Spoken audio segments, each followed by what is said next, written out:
In the experience of pain, is not there an opportunity to transcend? When we feel pain, we identify with the body, isn't it? True nature hides behind, but what if we dive deeper?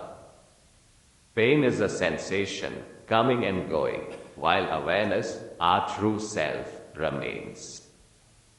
By witnessing pain without resistance, can we not discover the unchanging peace within? So, my friends, let us embrace the journey, transcending pain to reveal the ever-present stillness.